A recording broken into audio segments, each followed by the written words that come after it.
गिरिवारधारी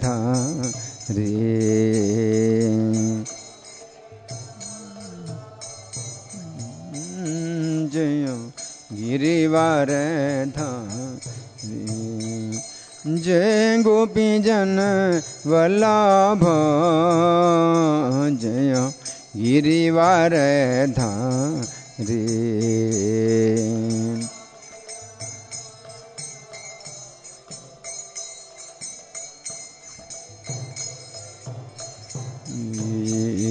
जय यशोदानंदन जय ब्रज जनरंजन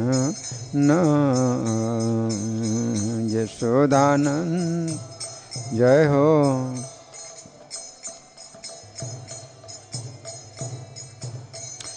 जय यशोदानंदन जय ब्रज जनरंजन यशोदानंदन ब्रज जनरंजन जय यमुना तीरा बनचारी जय कुंज बिहारी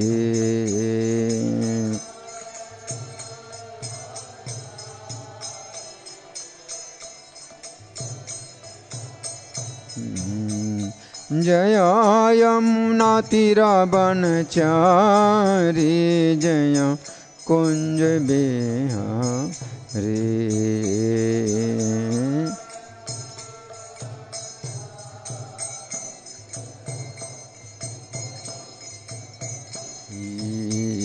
जय राधा माधव जय कुंज बिहारी राधा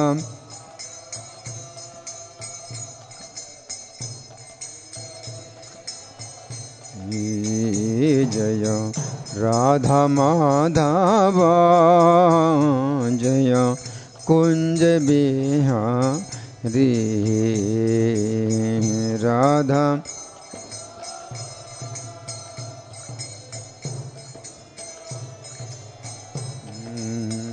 नितय गौर हरे बोल हरे बोल हरे बोल हरे बोल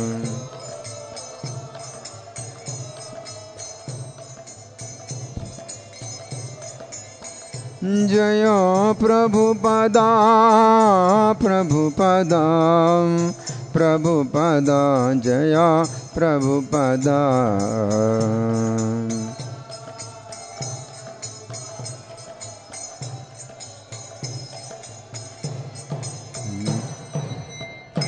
जय Om Vishnupada Paramahamsa Parivrajakacharya Ashtottara Shastri Srimad his divine grace Abhay Charanaravinda Bhakti Vedanta स्वामी श्रील प्रभुपाद की जय। नेत्र लीला प्रविष्ट ISKCON founder Acharya saviour of the whole world Srila Prabhupada की जय। नामाचार्य हरिदास ठाकुर की जय। प्रेम से कहो श्री कृष्ण चैतन्य प्रभु नित्यानंदा श्री अद्वैत गदाधर श्रीवासादि गौर भक्त वृंद की जय। श्री श्री राधा पार्थ सारथी ललिता विशाखा गोप गोपिका श्याम कुंड राधा कुंड गिरि गोवर्धन की जय। श्री श्री गौर नेताई की जय। श्री श्री सीताराम लक्ष्मण हनुमान की जय। संवेद भक्त वृंद की जय। अनंत कोटि वैष्णव वृंद की जय। इस्कॉन वर्तमानाचार्य वृंद की जय। गौर Premanandi all glories to assembled devotees, all glories to assembled devotees, all glories to assembled devotees, all glories to Sri Guru and Gauranga. Om Namo Bhagavate Vasudevaya.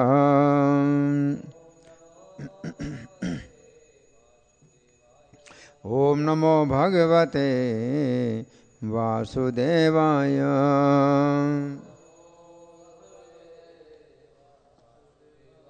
ओम नमो भगवते वासुदेवाय।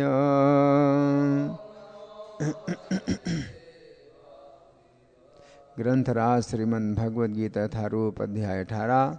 अध्याय का नाम है उपसंहार, संन्यास की सिद्धि। श्लोक संख्या 12 निकाल लिया सबने।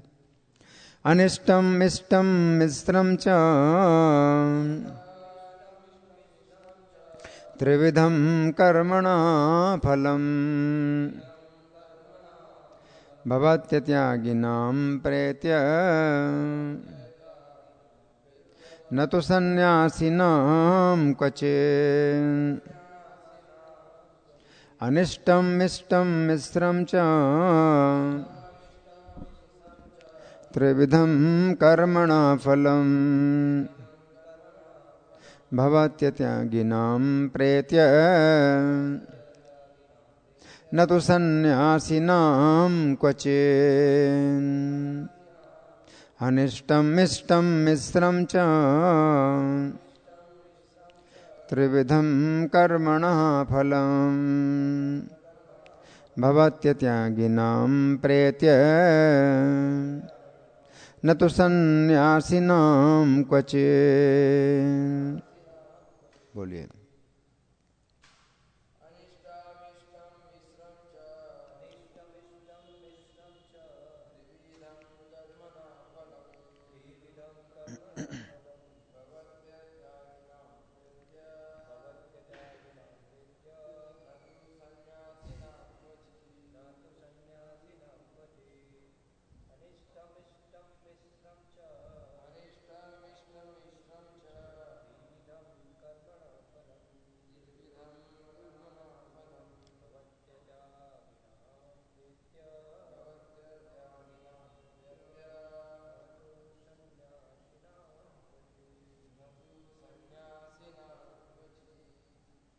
अच्छा, शब्दार्थ बोलिए।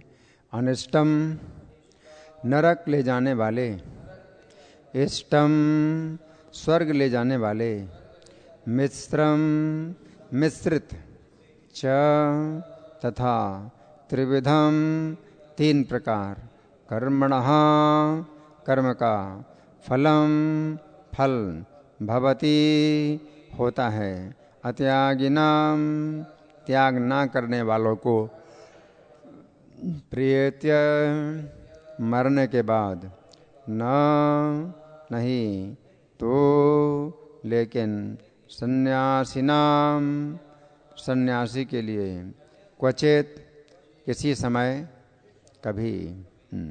अनुवाद मेरे पीछे बोलिए। जो त्यागी नहीं है उसके लिए इच्छित यानी इष्ट, अनिच्छित यानी अनिष्ट तथा मिश्रित, ये तीन प्रकार के कर्म फल मृत्यु के बाद मिलते हैं। लेकिन जो सन्यासी हैं उन्हें ऐसे फल का सुख दुख नहीं भोगना पड़ता। तो यहाँ धागा लगाकर सब लोग प्रार्थना निकालें। भूमिका में पहला पेज है, मेरे साथ बोलिए। ओम अज्ञानतिमिरान्धस्य ज्ञानाञ्जनशलाकया चक्षुरुन्मीलितं येन तस्मै श्रीगुरवे नमः। श्रीचैतन्यमनोभीष्टं स्थापितं येन भूतले स्वयं रूपः कदा मह्यं ददाति स्वपदान्तिकं। वन्देऽहं श्रीगुरो श्रीयुतपदकमलं श्रीगुरून् वैष्णवांश श्रीरूपं साग्रजातं सहगणरघुनाथान्वितं तं सजीवं साद्वैतं सावधूतं परिजनसहितं कृष्णचैतन्यदेवं श्रीराधा कृष्णपादां सहगणललिता श्रीविशाखान्वितांश्च। हे कृष्णकरुणा सिन्धो दीनबन्धो जगत्पते गोपेश गोपिकान्त राधाकान्त नमोस्तुते तप्तकाञ्चन गौराङ्गी राधे वृन्दावनेश्वरी वृषभानुसुते देवी प्रणमामि हरिप्रिये वाञ्छाकल्पतरुभ्यश्च कृपा सिन्धुभ्य एव च पतितानां पावनेभ्यो वैष्णवेभ्यो नमो नमः। जय श्री कृष्ण चैतन्य प्रभो नित्यानंद श्री अद्वैत गदाधर श्रीवासादि गौर भक्त वृंद। हरे कृष्णा कृष्ण कृष्णा हरे हरे हरे राम राम राम हरे हरे। नमो विष्णुपादाय कृष्ण प्रेष्ठाय भूतले श्रीमते भक्ति वेदांत स्वामिनिति नामिने। नमस्ते सरस्वती देवी गौरवाणी प्रचारिणे निर्विशेष शून्यवादी पाश्चात्य देश तारिणे। इस श्लोक फिर से समझेंगे। भगवान कह रहे हैं अनिष्टम इष्टम मिश्रम चा त्रिविधम कर्मणः फलम। कर्म का 3 प्रकार का फल होता है। पहला क्या है? अनिष्ट फल। अनिष्ट माने जो आप नहीं चाहते वो मिलता है ना। उसमें नरक की भी प्राप्ति हो सकती है और पशु पक्षी की योनि प्राप्त हो सकती है और मनुष्य के जीवन में भी कई प्रकार की बीमारियां होती हैं। आँखों की बीमारी, अंधापन मिल जाए, लंगड़ापन मिल जाए, किसी के हाथ पैर होते हैं बेकार होते हैं, लकवा हो जाए, तो ये सब अनिष्ट है ना। तो कर्म के 3 प्रकार के फल होते हैं। एक तो है अनिष्ट फल, दूसरा इष्टम इष्ट फल होता है। इष्ट फल का मतलब जो आप चाहते हैं वैसा ही हो, है ना।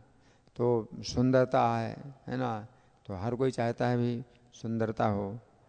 हर कोई चाहता है कि शिक्षित बनना है ना, जन्म ऐश्वर्य श्रुत श्रीवीर, है ना, संपत्ति मिले, अधिक अच्छा शरीर मिले, स्वस्थ हो शरीर मिले, शरीर में बहुत बल हो, है ना, अपना यश हो। तो सब चीज़ें जो है ये इष्टम है। और तीसरा मिश्रम। तीसरे प्रकार का कर्मफल क्या है? मिश्रम, मिला जुला, है ना।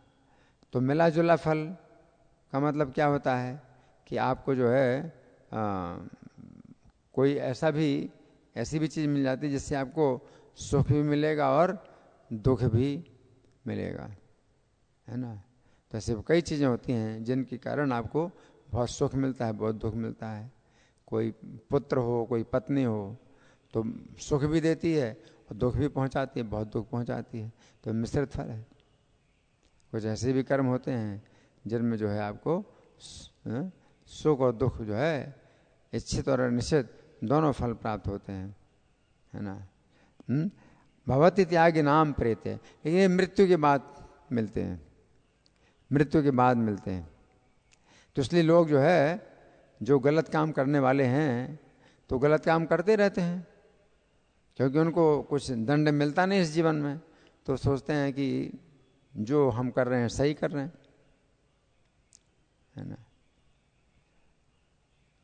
और कई बार ऐसा होता है जो अच्छा काम कर रहे हैं उनको पिछले जन्म के कारण दुख मिल रहा है, तो वो सोचते हैं मैं अच्छा काम क्यों करूं, मुझे तो दुख मिल रहा है, मैं अच्छा काम क्यों करूं, है ना। लेकिन जो ज़्यादा बुद्धिमान होते हैं तो वो सोचते हैं कि मुझे अगर कुछ अनिष्ट फल प्राप्त हुआ रहा है तो पिछले जन्म के कुछ हुए होंगे अपने दोष, इस जीवन में तो मैं ना करूं। तो ये सोचता है इस जीवन में तो मैं ना करूं, है ना।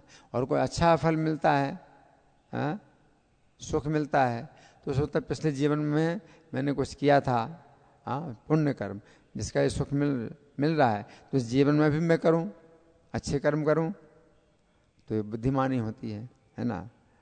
लेकिन भगवान कह रहे हैं कि न तो संन्यास नाम अत्यागी नाम, जो अत्यागी हैं, जो त्यागी नहीं है, तो उनको यह 3 प्रकार के फल मिलते हैं मरने के बाद, है। लेकिन जो त्यागी हैं, या त्याग का तो बता रहे हैं भगवान, है ना, जो त्यागी हैं तो उनको नहीं होता है, न तो संन्यास नाम को जो है, तो जो त्यागी नहीं उनको ये फल मिलते हैं, और जो सन्यासी हैं उनको फल नहीं मिलता है, यानी त्यागी। तो त्याग और संन्यास दोनों को भगवान मतलब इस दृष्टि से एक बता रहे हैं कि कर्म का फल किसी में नहीं मिलेगा, अगला जन्म होगा ही नहीं, क्योंकि इष्ट फल प्राप्त करने के लिए भी आपको जन्म लेना पड़ेगा, अनिष्ट फल प्राप्त करने के लिए जन्म लेना पड़ेगा, मिश्रित फल प्राप्त करने के लिए आपको जन्म लेना पड़ेगा, भौतिक शरीर प्राप्त करना पड़ेगा, है ना। लेकिन अगर आप त्याग का या संन्यास का कोई भी दोनों में से किसी एक का भी अगर पालन करते हैं, तो आपको अगला जन्म में कर्मफल मिलेगा नहीं, तो आपको अगला जन्म भी नहीं मिलेगा, आपको आध्यात्मिक शरीर प्राप्त हो जाएगा। तो हम सुनेंगे प्रभुपाद तात्पर्य में क्या लिखते हैं। शिला प्रभुपाद की जय। जो कृष्ण भावनामय व्यक्ति कृष्ण के साथ अपने संबंध को जानते हुए कर्म करता है, वो सदैव मुक्त रहता है, अतः उसे मृत्यु के पश्चात अपने कर्म फलों का सुख दुख नहीं भोगना पड़ता। तो प्रभुपाद का तात्पर्य इतना ही है। अब हम सुनेंगे श्री भगवान ने कहा में जो व्याख्या हुई है, आप बड़े ध्यान से सुने। पिछले श्लोक में श्री कृष्ण ने कहा था कि कर्मों के फल का त्यागी ही सात्विक त्यागी कहलाता है ना। उस समय अर्जुन के मन में जिज्ञासा उत्पन्न हुई, यदि व्यक्ति अपने कर्मों के फल का त्याग ना करे तो उसका क्या परिणाम होगा। देखिए जिज्ञासा है। अंतर्यामी होने के कारण श्री कृष्ण अर्जुन के मन की जिज्ञासा को समझ गए, अतः उन्होंने इस श्लोक में कहा है कि यदि व्यक्ति अपने कर्मों के फल का त्याग नहीं करता है तो अगले जीवन में उसे कर्मों के इष्ट अनिष्ट तथा मिश्रित फल भोगने होते हैं, है ना। तो श्लोक में पहली शिक्षा क्या है कि अत्यागियों के लिए इस जीवन के पश्चात अनिष्ट इष्ट तथा मिश्रित ये 3 प्रकार के कर्मफल होते हैं। अत्यागी कर्म का फल त्याग नहीं करते आप, है ना। तो यहाँ पर श्री कृष्ण कह रहे हैं कि जो लोग अपने कर्मों के फल को अपने कर्मों के फल का श्री कृष्ण की सेवा में त्याग नहीं करते हैं, उनके कुछ कर्मों का अगले जीवन में अनिष्ट फल प्राप्त होता है।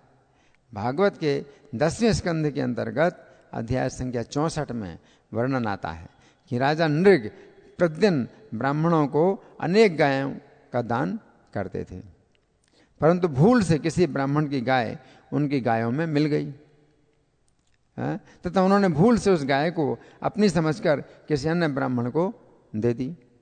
इस दोष के कारण उन्हें अगले जीवन में गिरगिट बनना पड़ा, है ना। तो यहाँ पर श्री कृष्ण कह रहे हैं कि जिन लोगों ने अपने कर्मों के फल का श्री कृष्ण की सेवा में त्याग नहीं किया है, उनके कुछ कर्मों के कारण उन्हें अगले जीवन में अनिष्ट फल प्राप्त होता है ना। तो वो थोड़ा सा भी अगर दोष हो जाए तो वो भी भोगना पड़ेगा। अब उनका तो पुण्य इतना है, इतनी गाँव में दान की, राजा ने इतनी गौ में दान की कि गिनती नहीं है। इतनी गौ में दान की जैसे वर्षा की बूंदों को आप गिन नहीं सकते, इतनी गाय दान की। तो यमराज ने कहा कि महाराज आपके पुण्यों का तो अंत ही नहीं है, कितना आपका पुण्य है, लेकिन कुछ आपका दोष भी है, तो बताइए आप पहले वो भोगेंगे या ये भोगेंगे। तो उनका पहले मैं अपने कर्म का दोष भोग लेता हूँ। तो बोले ठीक है आप गिरगिट बन जाइए। तो सोचिए कि कितने समय तक गिरगिट बनना पड़ा उन्होंने। एक छोटा सा जो दोष हो गया उसके लिए कितने समय तक गिरगिट बनना पड़ा है। राजा नृग जो है एक छुआ कुंड के सर जाती, मनु के पुत्र थे राजा नृग, है ना। और 28वें चतुर्युगी में, यानी 28 चतुर्युगी, 12 करोड़ साल तक सोचिए उनको गिरगिट बनना पड़ा। 12 करोड़ साल तक 28 चतुर्युगी। द्वापर युग में फिर जो है भगवान के द्वारा उनका उद्धार हुआ, है ना। तो ये मतलब ऐसा है, अगर आप त्याग नहीं करते कर्म के फल का तो आपको जो है अपना पाप और पुण्य का सब हिसाब देना पड़ेगा, है ना। फिर श्री कृष्ण कह रहे हैं कि जो लोग अपने कर्मों के फल का श्री कृष्ण की सेवा में त्याग नहीं करते हैं, उनके कुछ कर्मों का अगले जीवन में इष्ट फल प्राप्त होता है। तो गीता 9:20-21 में श्री कृष्ण कहते हैं कि जो लोग स्वर्ग प्राप्त करने के लिए यज्ञ करते हैं वे स्वर्ग में जाकर देवताओं के सुखों को भोगते हैं, परंतु वहाँ पर भोगों के द्वारा अपने पुण्यों को छीन करके वे पुनः पृथ्वी पर लौट आते हैं। यह है इष्ट फल। इस प्रकार उन्हें बार बार जन्म तथा मृत्यु का चक्र ही प्राप्त होता है। अच्छे कर्म करते हैं तो भी क्या होता है, गता गतम काम कामा लभन्ते। आप त्याग नहीं करते ना फल का, आप फल भोगना चाहते हैं तो स्वर्ग जाएंगे और फिर गिरेंगे, हैं, पुण्य क्षीण होके गिरेंगे। तो इस तरह से क्या होता है कि एवं तरह धर्म मनु प्रपन्ना, ये वेदों के कहे हुए सकाम कर्मों में जो आसक्त हैं तो गतागतम लभन्ते, आना जाना प्राप्त करते हैं। स्वर्ग से आना, फिर स्वर्ग जाना, फिर आना, है ना। तो ये है ना। इस प्रकार उन्हें बार बार जन्म तथा मृत्यु का चक्र प्राप्त होता है। भविष्य पुराण के उत्तर पर्व के अंतर्गत अध्याय संख्या 7 में वर्णन आता है कि अवंतीपुरी का निवासी एक ब्राह्मण सकट व्रत का पालन करता था। उसके सकट व्रत के नियमों का पालन करने के कारण स्वर्ग के राजा इंद्र ने प्रसन्न होकर उस ब्राह्मण को वस्त्रों तथा आभूषणों से सजाकर तथा दिव्य विमान में बैठाकर स्वर्ग में बुलाया और वहां सत्कार पूर्वक स्वर्ग के दिव्य भोगों को से प्रदान किया। तो यहाँ पर श्री कृष्ण कह रहे हैं कि जो लोग अपने कर्मों के फल का श्री कृष्ण की सेवा में त्याग नहीं करते हैं, उन्हें अपने कुछ कर्मों के कारण इष्ट फल प्राप्त होता है।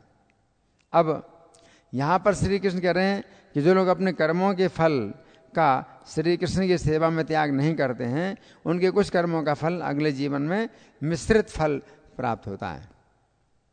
पद्म पुराण के सृष्टि खंड के अंतर्गत वर्णन आता है कि पूर्व काल में विदर्भ देश के राजा श्वेत थे। एक दिन किसी निमित्त को लेकर उन्हें प्रबल वैराग्य हो गया और वे मरण पर्यंत तपस्या का निश्चय करके तपोवन में चले गए। क्या नाम था राजा का? श्वेत। कहाँ के राजा थे? विदर्भ देश के। वहां पर उन्होंने 80,000 वर्षों तक तपस्या की। कितना? 80,000 वर्षों तक तपस्या की तथा उसके प्रभाव से उन्हें ब्रह्मलोक की प्राप्ति हुई। किंतु वहां पहुंचने पर उन्हें भूख और प्यास बहुत अधिक सताने लगी। अब ब्रह्मलोक तो गए, लेकिन भूख और प्यास बहुत अधिक सताने लगी। उस समय पूछने पर ब्रह्मा जी ने उन्हें बताया कि चूंकि उन्होंने पृथ्वी पर किसी को कुछ भी दान नहीं दिया, इसीलिए उन्हें भूख प्यास से रहित ब्रह्मलोक में भी भूख प्यास का कष्ट भोगना पड़ रहा है। ब्रह्मलोक में तो भूख प्यास का कष्ट होता ही नहीं। आपको क्यों कष्ट भोगना पड़ रहा है? क्योंकि आपने जो है किसी को कुछ दान नहीं दिया। तपस्या तो की है, दान नहीं दिया, तो ब्रह्मलोक में भी आपको भूख प्यास का कष्ट अनुभव हो रहा है। इस घटना से ये बात समझ में आती है कि चूंकि राजा श्वेत ने श्री कृष्ण के लिए अपने कर्म फल का त्याग नहीं किया था, इसीलिए उन्हें जीवन के बाद इष्ट तथा अनिष्ट दोनों प्रकार के फलों का मिश्रण प्राप्त हुआ। ब्रह्मलोक तक गए। तो यहाँ पर श्री कृष्ण कह रहे हैं कि जो लोग श्री कृष्ण के लिए अपने कर्म फलों का त्याग नहीं करते हैं, उन्हें अपने कुछ कर्मों का अगले जीवन में मिश्रित फल प्राप्त होता है। अब इस श्लोक में दूसरी शिक्षा के अनुसार भगवान कह रहे हैं किंतु सन्यासियों के लिए कर्म का कुछ भी फल नहीं होता है ना। तो गीता 2:51 में श्री कृष्ण कहते हैं कि जो कृष्ण भावना भावित होते हैं वे अपने कर्मों के फल त्याग कर जन्म के बंधन से मुक्त हो जाते हैं।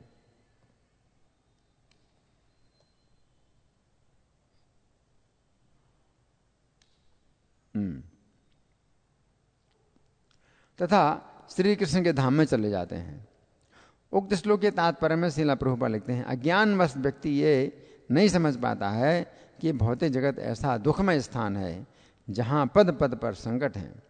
केवल अज्ञानवश अल्पज्ञानी लोग ये सोचकर कि कर्मों से वे सुखी रह सकेंगे, सकाम कर्म करते हुए स्थिति को सहन करते हैं। उन्हें ज्ञात नहीं है कि संसार में कहीं भी कोई भी शरीर दुखों से रहित नहीं है। किंतु जो व्यक्ति अपने वास्तविक स्वरूप को समझ लेता है और इस प्रकार भगवान की स्थिति को समझ लेता है, वही भगवान की प्रेमा भक्ति में लगता है। फलस्वरूप वो वैकुंठ जाने का अधिकारी बन जाता है।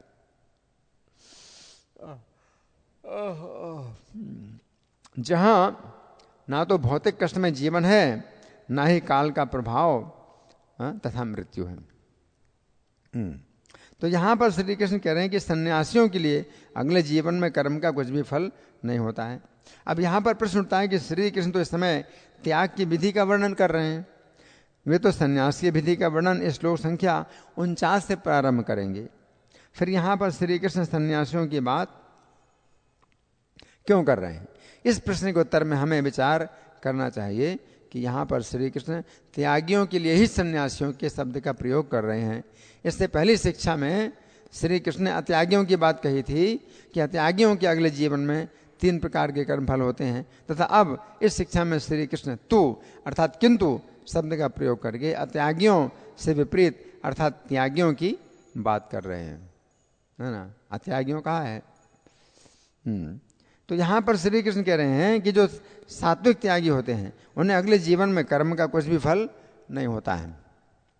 भागवत के 4थे स्कंध के अंतर्गत अध्याय संख्या 23 में वर्णन आता है कि पृथु महाराज ने श्री कृष्ण को ही प्रसन्न करने के लिए राज्य शासन किया। किसने? सुन नहीं रह गया, ध्यान नहीं है उधर, क्यों ध्यान है? यहाँ ध्यान होना चाहिए। जिस समय क्लास चल रहा है उस समय क्लास में ध्यान देना चाहिए, है ना।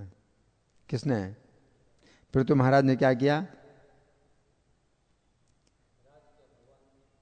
श्री कृष्ण को ही प्रसन्न करने के लिए राज्य शासन किया, तथा जिस समय वे वृद्ध हुए उस समय उन्होंने श्री कृष्ण के आदेश के अनुसार अपने पुत्रों को पृथ्वी पर शासन करने का भार सौंप दिया, तथा तपस्या के द्वारा श्री कृष्ण को प्रसन्न करने के लिए मन की ओर गमन किया। उस समय वन में रहते हुए उन्होंने अपनी आध्यात्मिक उन्नति के लिए श्री कृष्ण का भजन किया। इस प्रकार पृथु महाराज कठोरता पूर्वक विधि विधानों का पालन करते हुए पूर्ण रूप से भक्ति में लग गए। इससे इनके अंदर श्री कृष्ण के प्रति प्रेम का उदय हुआ तथा ये श्री कृष्ण की भावना में दृढ़ हो गए। निरंतर भक्ति करते रहने से पृथु महाराज का मन शुद्ध हो गया, अतः वे श्री कृष्ण के चरण कमलों का निरंतर चिंतन करने लगे। अब महाराज पृथु देहात्म बुद्धि से पूर्णतः मुक्त हो गए तथा ऐसी स्थिति में उन्होंने भगवान श्री कृष्ण को प्रत्येक के हृदय में स्थित देखा। इस प्रकार उनसे सारे आदेश पाने में समर्थ होने पर उन्होंने योग तथा ज्ञान के अन्य समस्त विधियों का त्याग कर दिया। ज्ञान तथा योग की सिद्धियों में भी उनकी रुचि नहीं रही, क्योंकि उन्होंने पूरी तरह यह अनुभव किया कि जीवन का चरम लक्ष्य तो श्री कृष्ण की भक्ति है। और जब तक योगी तथा ज्ञानी कृष्ण कथा के प्रति आकृष्ट नहीं होते, संसार संबंधी उनके सारे भ्रम कभी भी दूर नहीं हो सकते हैं। समय आने पर जब पृथु महाराज को अपना शरीर त्याग करना था, उस समय उन्होंने अपने मन को दृढ़तापूर्वक श्री कृष्ण के चरण कमलों में स्थिर कर लिया और इस प्रकार ब्रह्मभूत अवस्था में स्थित होकर उन्होंने भौतिक शरीर त्याग दिया। भागवत 4:23-26 के तात्पर्य में श्रील प्रभुपाद लिखते हैं कि महाराज पृथु को लेने के लिए वैकुंठ लोक से एक विमान आया तथा वो विमान उन्हें वैकुंठ लोक ले गया। ब्रह्मा जी के लोक के ऊपर दिव्य आकाश है, उसमें असंख्य वैकुंठ लोक हैं। पृथु महाराज अपना भौतिक शरीर छोड़कर आध्यात्मिक शरीर धारण करके दिव्य विमान में बैठ गए। ये दिव्य विमान भौतिक तत्वों को पार कर आध्यात्मिक आकाश में पहुंच गया। तो यहाँ पर श्री कृष्ण कह रहे हैं कि जो लोग अपने कर्मों के फलों का श्री कृष्ण की सेवा में त्याग करते हैं, उनके लिए अगले जीवन में कर्म का कुछ भी फल नहीं होता है। इस श्लोक के बंगाली पद्यानुवाद में श्रील प्रभुपाद लिखते हैं, अनिष्ट इष्ट वामिश्र कर्म फल है, किंतु सन्यासी रसेई किछु भोग नय। अर्थ यहाँ पर श्री कृष्ण अर्जुन से कह रहे हैं, किंतु सन्यासी रसेई किछु भोग नय, अर्थात हे अर्जुन, जो व्यक्ति मेरे लिए अपने कर्म फलों का त्याग करता है उसके लिए अगले जीवन में कर्मों का कुछ भी फल नहीं होता है। ऐसा व्यक्ति मेरी शरण लेता है, अतः तुम मेरी शरण लो। तो इस श्लोक पर हमने आज कुछ चर्चा की है। अब आप लोगों की ओर से कुछ चर्चा है, कुछ मंथन है, या मैं प्रश्न करूं?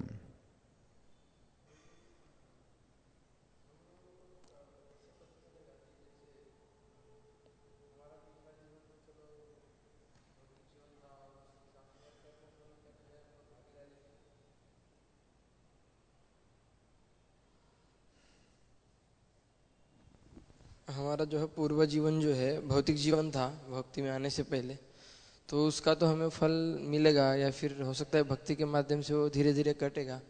तो उसके लक्षण क्या है, हमें कैसे पता चलेगा कि हमारे सारे कर्म फल कट चुके हैं और अभी भक्तिमय फल ही हमें प्राप्त होंगे? जब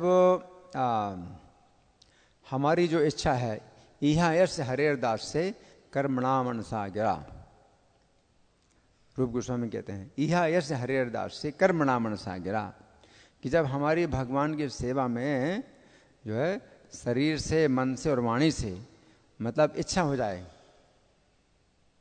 हमारी शरीर मन वाणी तीनों कृष्ण की सेवा में ही मतलब तत्पर हो जाए। निखिलासु अवस्थासु जीवन मुक्ता स उच्यते, तो सभी अवस्थाओं में वो जीवन मुक्त है, जीवन मुक्त है ना।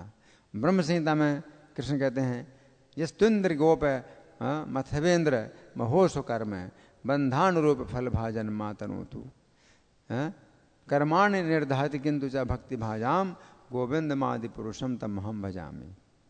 चाहे इंद्र हो और चाहे इंद्र गोप हो, इंद्र गोप देवताओं के राजा कितना बड़ा व्यक्ति है, और इंद्र गोप होता है कीड़ा, बरसात में एक इंद्रगोप कीड़ा होता है। तो चाहे इंद्र हो चाहे इंद्रगोप हो, इंद्रगोप मथवेंद्र महोसो कर्म बंधान रूप फल माँ भाजन मातुनोति, अपने कर्म बंधन के अनुसार फल भोगते हैं। इंद्र को भी अपने कर्म के अनुसार फल भोगना पड़ेगा, और एक चींटी है, कोई कीड़ा है, उसको भी अपने कर्म के अनुसार फल भोगना पड़ेगा।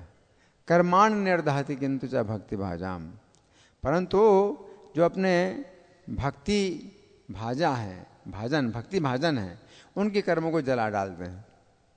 किंतु, तो किंतु शब्द आता है, चाहे इंद्र हो चाहे इंद्रगोप हो, कृष्ण के लिए कुछ अंतर नहीं पड़ता, अपने कर्म का फल भोगना पड़ेगा, है ना। तो इंद्र से जो है कोई चींटा बन सकता है, जो चींटा है वो आगे चल के इंद्र भी बन सकता है अपने कर्म के अनुसार।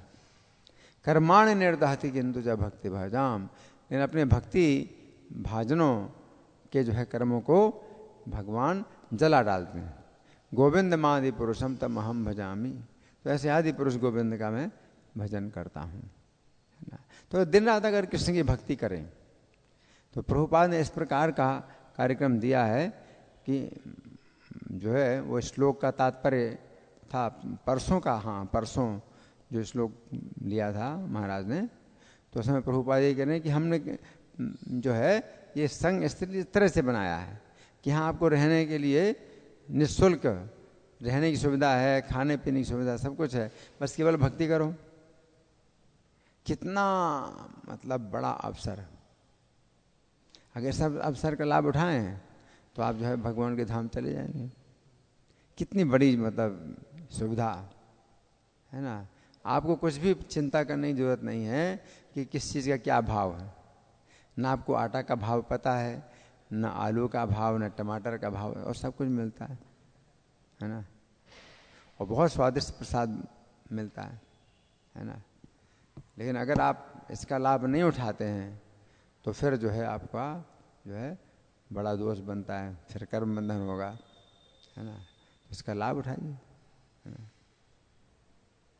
तो ये जो है मतलब बहुत बड़ा अवसर है।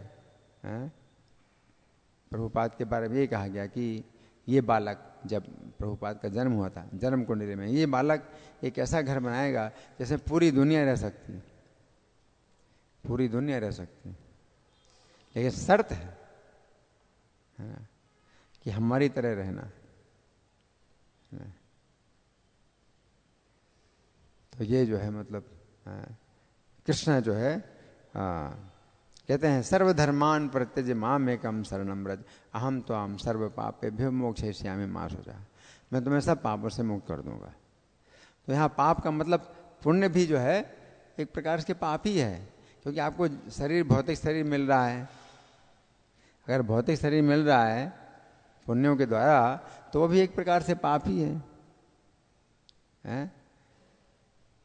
चाहे शुभ कर्म हो, चाहे अशुभ कर्म हो, और चाहे शुभ अशुभ मिश्रित कर्म हो, वो सब पाप है। हम तो सर्व पापेभ्यो मोक्ष है, और सब पापों से मुक्त हो जाएंगे तो आपको भौतिक शरीर मिलेगा ही नहीं। पापों के कारण ही भौतिक शरीर मिलता है। इसलिए कोई भी जो पुण्य है तो वो जो है अगर गहराई से देखा जाए तो वो भी पाप है। आप फल को भोगना चाहते हैं, आप किसी भी पुण्य कर्म को करते हैं फल भोगने के लिए, तो वो पाप ही है कि आपको जो है भौतिक शरीर मिलेगा, है ना। वो क्षीण हो जाएगा, है ना, आपको नीचे आना पड़ेगा, है ना। तो उससे जो है आपके पाप भी बनेंगे। ये नहीं हो सकता कि पुण्य ही पुण्य आपके होंगे, पाप नहीं होंगे, पाप भी बनेगा। तो इसलिए सबसे अच्छा यही है कि एक वैकुंठ स्थान ही है, वैकुंठ में ही ऐसा स्थान है, ब्रह्मलोक पर्यंत भी। अब सोचिए, तो भगवान गीता में कहते हैं आप ब्रह्म भुवनान लोका पुनरावर्तन अर्जुन, कि ब्रह्मलोक पर्यंत पुनरावर्ती। तो राजा श्वेत के लिए जो ब्रह्मा जी ने कहा 80,000 साल तक तपस्या की और तब शरीर छोड़ा उन्होंने और ब्रह्मलोक चले गए। भूख प्यास का कष्ट हो रहा है, तो अब भूख प्यास कैसे मिटे? तो बोले कि आप अपने ही शरीर को खाइए। तो आप रोज आप ब्रह्मलोक से पृथ्वी में जाइए और आपका शरीर जो है वहाँ मिलेगा, उसको आप खाइए, अपनी भूख प्यास मिटाइए, तब आइए ब्रह्मलोक। तो रोज विमान से जो है वो ब्रह्मलोक से आते थे उस स्थान में जहाँ अपना शरीर छोड़ा था उन्होंने, उसी को खाते थे और फिर जाते थे। कितना तो क्या मतलब बेकार है ना।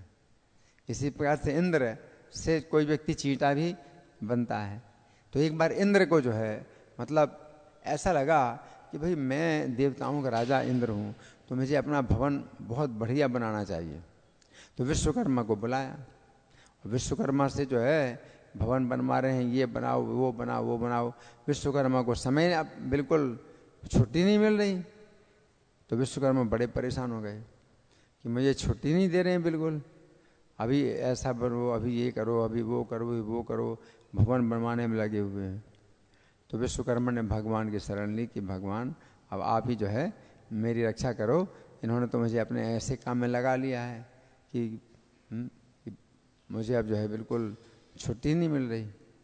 तो भगवान जो है एक ब्राह्मण के रूप में आए और भिक्षा मांगने, इंद्र से भिक्षा मांगने लगे। तो इंद्र ने कहा महाराज अभी तो हम ज़रा व्यस्त हैं और आप थोड़ा रुक जाइए, अब काम चल रहा है। तो भगवान जो है खड़े थे, तो सामान जो है बहुत फैला हुआ था, जैसे मकान बन रहा हो तो सामान फैला रहता है ना, बहुत सा सामान फैला है, लकड़ी है, पत्थर है और टुकड़े हैं बहुत से, सब फैला हुआ है। तो उसी में जो है चींटे की जो है 100 धनुष लंबी लाइन थी। एक धनुष समझ लो इतना बड़ा, समझ रहे, इतना बड़ा का मतलब कितना, 1.5 मीटर समझ लो। तो 100 धनुष का मतलब कितना हुआ, 150 मीटर है। तो 150 मीटर लंबी चींटे की लाइन लगी। तो उसको देख करके भगवान हंस पड़े, मतलब वो ब्राह्मण के रूप में, इंद्र नहीं पहचान पाया, हंस पड़े। तो जब वो ब्राह्मण हंस पड़ा तो इंद्र बोले महाराज आप हंस क्यों रहे? बोले मैं इसलिए हंस रहा हूं कि जितने चींटे आप देख रहे हैं ना, ये सब एक दिन इंद्र थे।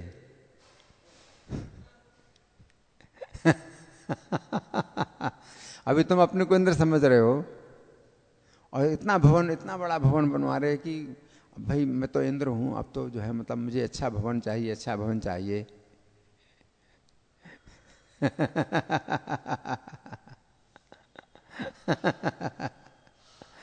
इतने चींटे जो है जो देख रहे हो गिन भी नहीं सकते तुम।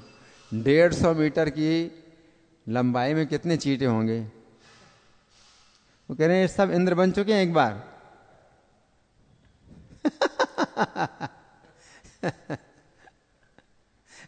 अब इंद्र को जो समझ में है कि मैं ये मकान इतना जो भवन जो बनवा रहा हूं, ये किस लिए बनवा रहा हूं? जीवन तो अनित्य है, अपने कर्म के अनुसार फिर कहाँ जाना पड़ेगा। ये भवन क्यों बनवा रहा हूं, ये सब छोड़ करके मुझे अपने कर्म के अनुसार पता नहीं क्या गति प्राप्त होगी। तो विश्वकर्मा को छुट्टी दे दी, जाओ भैया अब अपना काम करो। अब मुझे ज्यादा भवन के चक्कर में नहीं पड़ना है। तो इसलिए भगवान कह रहे हैं कि जो पहले इंद्र थे वो आज जो है चींटा बन करके जो है जमीन में चल रहे हैं। और किसी ने पैर रख दिया तो क्या हरि बोल हो जाए। वही इंद्र अभी क्या है, इस भौतिक संसार में इंद्र का पद पाना भी जो है क्या है, बेकार है। ब्रह्मलोक में जाना भी बेकार है, ब्रह्मा जी के लोक में जाना भी बेकार है। तो सबसे अच्छा यही है कि कृष्ण का भजन किया जाए, है ना। अव्यर्थ कालत्वम का यही मतलब है कि काल समय को व्यर्थ नहीं गंवाना, समय को व्यर्थ नहीं गंवाना। अगर समय जो है अगर कभी मतलब खाली समय बैठे हो तो कम से कम हरे कृष्णा ही का जाप करो, हरे कृष्णा जाप करो। या कोई गीता का श्लोक अभ्यास करो, गीता का श्लोक है, भागवत का श्लोक है, कुछ भी श्लोक का अभ्यास करो, है ना। अगर आप बाथरूम में भी हैं, स्नान भी कर रहे हैं, है ना, या आप जो है टॉयलेट में भी बैठे हुए हैं, तो भी आपको जो है मतलब अभ्यास करना है, अव्यर्थ कालत्वम। और चैतन्य महाप्रभु ने शिक्षा मतलब इस तरह से दी, एक बच्चे के माध्यम से शिक्षा दी, है ना। एक गोपाल उसको गुरु माना, अपना गुरु माना उसको। एक बच्चा गोपाल नाम का बच्चा, उसको अपना गुरु बनाया भगवान चैतन्य ने कि तुम मेरे गुरु हो। तो भगवान जो है लघु शंका के लिए जा रहे हैं, है ना। उसको क्या बोलते हैं, नंबर 1 लघु शंका के लिए जाते हैं। तो जीव को दांतों से दबा लिया। तो बच्चे ने पूछा कि प्रभु ये आपने जीभ क्यों दांतों से दबाई है? तो भगवान बोले कि मैंने जीभ को इसलिए दांतों से दबाई है कि ये जीभ हमेशा कृष्ण का नाम बोलती रहती है। अभी मैं अपवित्र कर्म करने जा रहा हूँ, हाँ, मूत्र त्याग करने जा रहा हूँ, तो जीभ को जो है मैंने रोक लिया है ना, कि कृष्ण का नाम ना ले, क्योंकि अशुद्ध अवस्था है। आप मूत्र त्याग करते हैं तो अशुद्ध अवस्था होती है, तो जीभ को मैंने पकड़ लिया है दांतों से।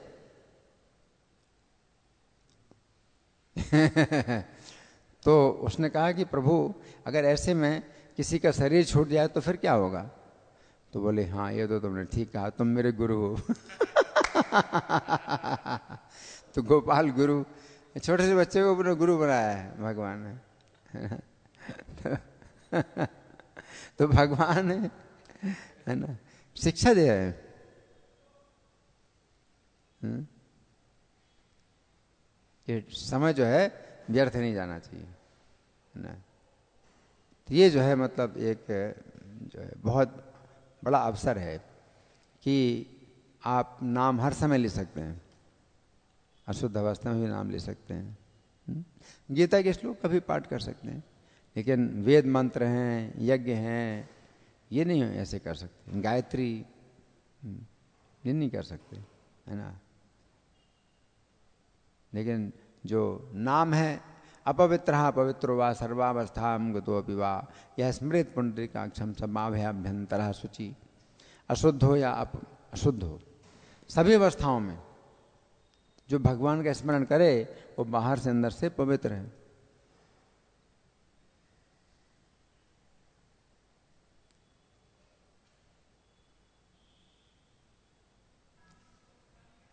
तो ये चीज मतलब है कि बहुत कलयुग में बहुत बड़ी सुविधा है।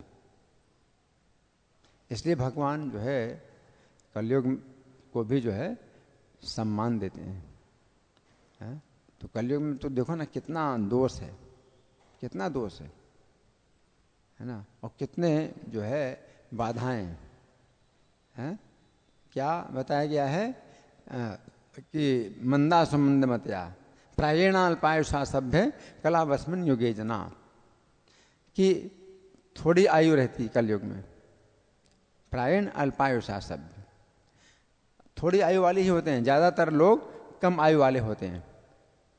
बहुत कम है कोई 100 साल तक हो जाए, ये तो कम ही आयु होती, 100 साल से पहले ही हो जाता समाप्त। प्रायणाल्पायुषा सभ्य कलावस्मिन् युगे जना मंदास मंद मतया, और बहुत मंद हैं यानी आलसी हैं, और सुमंद मति, और मति और ज्यादा सुमंद है। हाँ? और मंदा सुमंद मति, और मंद भाग्या, और भाग्य भी मंद है। शरीर भी मंद है और मति तो सुमंद है, और भाग्य भी मंद है। उपद्रुता, और बहुत से उपद्रव, अभी उपद्रव ही तो है कोरोना वायरस का उपद्रव। तो ये सब कलयुग के लक्षण हैं। तो कोई आश्चर्य नहीं है, सब जो है। लेकिन तो भी कलयुग का बहुत बड़ा लाभ है। कलिम सभाजन्त्यार्या गुणज्ञा सार्वभागिनः, कलयुग का जो है सम्मान करते हैं कौन? आर्या, जो आर्य लोग हैं। कलिम सभाजन्ति आर्या, हाँ, आर्य का उल्टा होता है अनार्य, जिसको हम लोग मतलब टूटी फूटी भाषा में बोलते हैं अनाड़ी, अनाड़ी, है ना। तो अनाड़ी शब्द अनार्य से ही अनाड़ी बना है, तो अनाड़ी का उल्टा हो गया आर्य। तो आर्य का मतलब है जो जीवन का असली लाभ जानते हैं, तो वो आर्य कहलाते हैं। तो कलयुग का सम्मान करते हैं वो लोग। गुणज्ञ, क्योंकि वो गुण देख लेते हैं। इतने दोष होने के बावजूद भी जो है गुण देख लेते हैं, और सार भागिना, और सार ले लेते हैं उस चीज को। यत्र संकीर्तनेनैव सर्व स्वार्थोपि लभ्यते, क्योंकि यहां कलयुग में क्या है, संकीर्तन मात्र से ही सब स्वार्थ पूरे हो जाते हैं। तो कलयुग में इतने दोष होने के बावजूद भी आपके लिए जो है बहुत बड़ा अवसर है। अगर आप संकीर्तन आंदोलन को स्वीकार करते हैं, है ना, तो सब स्वार्थ पूरे हो जाएंगे। तो थोड़े समय में ही स्वार्थ पूरे हो जाएंगे, और आप ऐसी स्थिति में रहेंगे कि जीव वा मरो वा, अगर मर जाए तो भी कोई अंतर नहीं है, जीने में मरने में कोई अंतर नहीं है। तो ऐसी भी स्थिति आ सकती है। तो बड़ी जल्दी हो जाता है ना। और दूसरे युगों में देखो 80,000 साल तक वो तपस्या किया। तो कलयुग में तो कहाँ इतना जीवन है? तो सतयुग में जो फल 10 साल में मिलता है, त्रेता युग में वो फल 1 साल में मिल जाता है, और वही फल द्वापर में 1 महीने में मिल जाता है, और वही फल कलयुग में 1 दिन यानी दिन रात में मिल जाता है, 24 घंटे मिल जाता है। तो सतयुग का 10 साल और कलयुग का 1 दिन बराबर। सतयुग का 10 साल है ना। मान लो सतयुग में उन्होंने 10,000 साल तक तपस्या की है ना, 10,000 साल तक, तो कलयुग में वही फल कितने समय में मिल जाएगा आपको? 10 साल का 1 दिन हुआ ना, तो 10,000 साल का कितने दिन हुए? कोई लंबा चौड़ा हिसाब है क्या? 1000 दिन हुए। 1000 दिन का मतलब 3 साल, 3 साल से भी कम। 10,000 साल तक कोई तपस्या करे सतयुग में हैं, और कलयुग में वो 3 साल से कम में ही हो जाएगा। अगर अच्छी प्रकार से अगर भजन करें कृष्ण का और अपराधों से बचें तो 3 साल में भी 10,000 साल की तपस्या के बराबर हो जाएगा।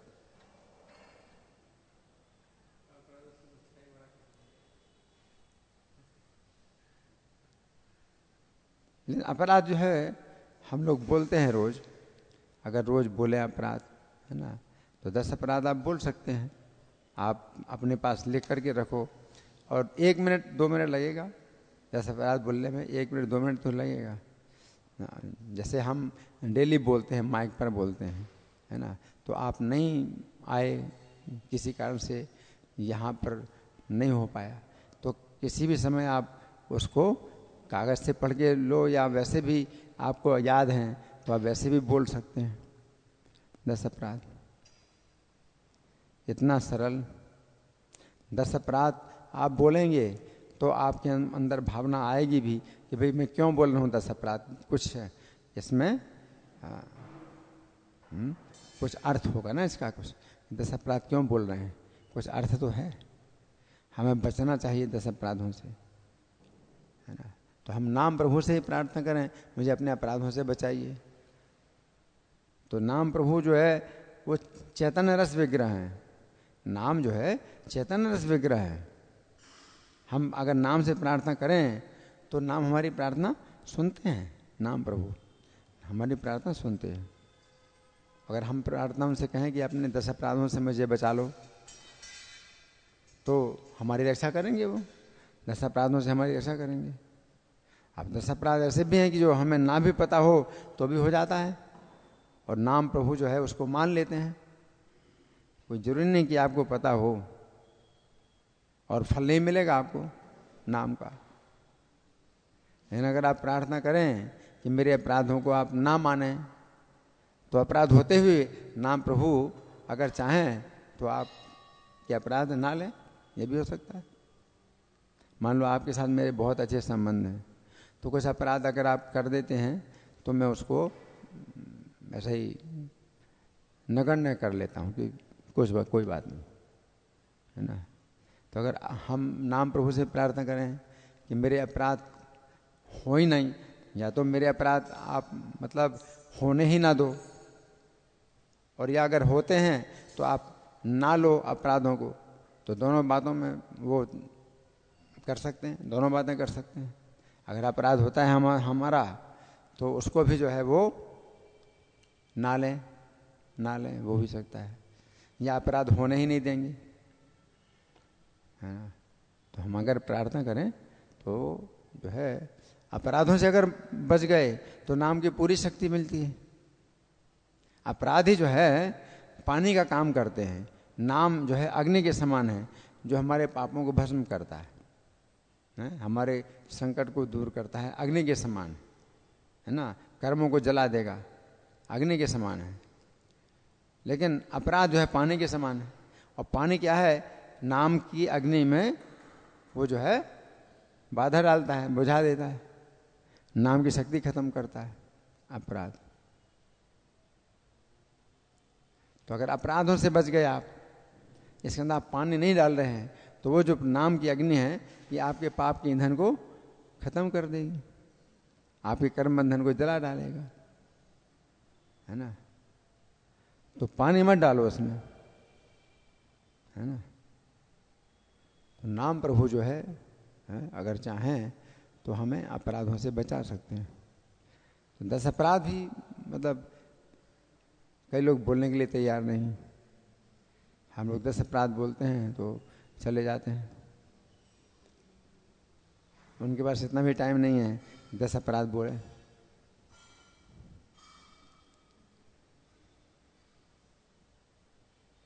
दस अपराधों से बचना है। और कोई प्रश्न? अभी तो हमारे पास कुछ समय तो है, आप लोगों की ओर से कोई प्रश्न है या मैं प्रश्न करूं?